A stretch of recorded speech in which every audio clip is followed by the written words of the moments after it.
Online dating, swiping left and right. You think this generation of young adults was having the time of their lives. But surprisingly, or maybe not, 20 and 30-somethings are having less sex than previous generations and are starting their sex lives later. It's being called the Sex Recession, and it's the cover story in The Atlantic. So what's really going on here? To talk about all this is senior editor and author of that article, Kate Julian, also psychologist and co-founder of the podcast Love Link, Simone Humphrey, and marriage and family therapist, George James. Welcome all. And we want to caution parents that this material may not be suitable. If kids are in the room, you might want to take them away for just a moment. All right. Okay. So, Kate, the premise of this is kids, young people aren't as intimate because of social media. Did this shock you when you first found out about it? Completely. It's entirely counterintuitive in the age of Tinder and casual hookups and really permissive and positive attitudes towards sexuality, that people would be having fewer sexual and romantic experiences. What do you say about that? Why? So I think there are several things going on. The first is that fewer people who are under the age of 35 are living with a spouse or a partner. Right. More of them are living at home. Obviously, economics is a big part of that. The fact that more people are coming into adulthood with less romantic experience as teenagers may also be part of this. Is that because they just never learned how to talk to one another and they have no social skills? That's the question. I mean, something seems to have changed about adolescence in the past 20 years. Some people blame smartphones. Some people blame other kinds of digital entertainment. Simone, you talk to young people, young men and young women all the time. So what do you think it is? I mean, we were just talking about the art of flirting. It seemed like something so basic, but we realized maybe kids don't know how to do that. Yeah. So I think a lot of it has to do with anxiety. So many of the clients that I see that come in just have crippling anxiety, standards of perfection, feeling like they have to get it right. And because so much of their socializing is done online and through social media, just getting out the door, meeting a date in real life seems so overwhelming to them. That's just so And the more time sad. that passes, that anxiety just compounds and the less likely But on social media, you can make yourself look as beautiful as you want to look, and then you got to show up and be you eventually, right, George?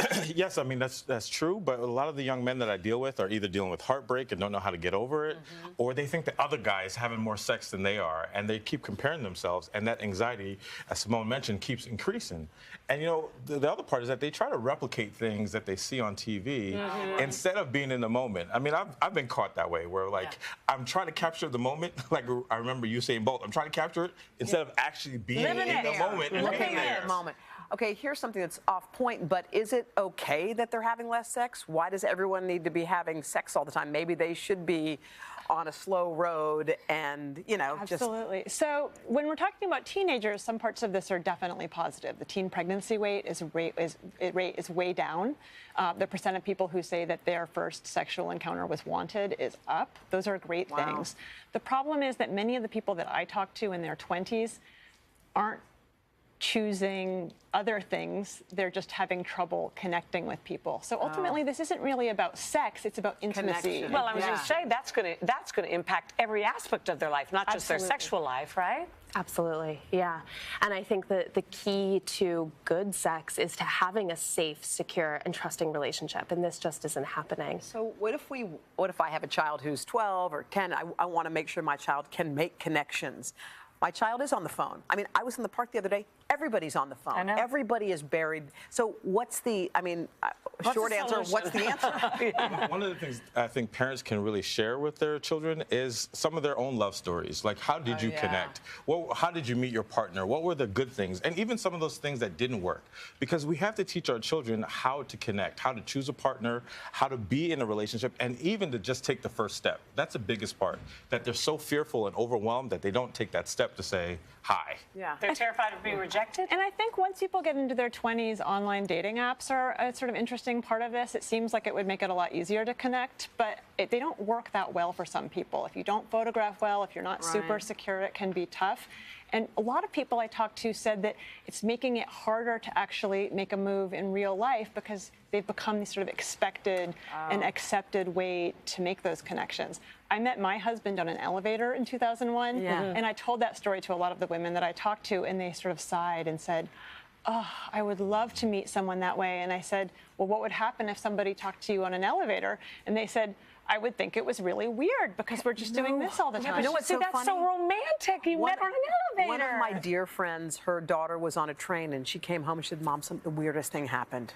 This guy asked me out on the train. And she was like, you're going to go on that date. She goes, no, I don't know anything about him. She goes, well, you know, you'll go on a date in a public place, but you have to sometimes just try. Because I think fun of it. But they want to know everything about the person. The first thing we do is we Google people. Yes. Right? We have to know everything, but yet that's not always the best way to connect with somebody. You guys deal with young kids all the time. Are you hopeful about what's ahead for them? No, you can tell. They need help. They need help. They need help. And we need help getting out on time. Thank you all so much. It's great to have you with us. We're going to be back right after this.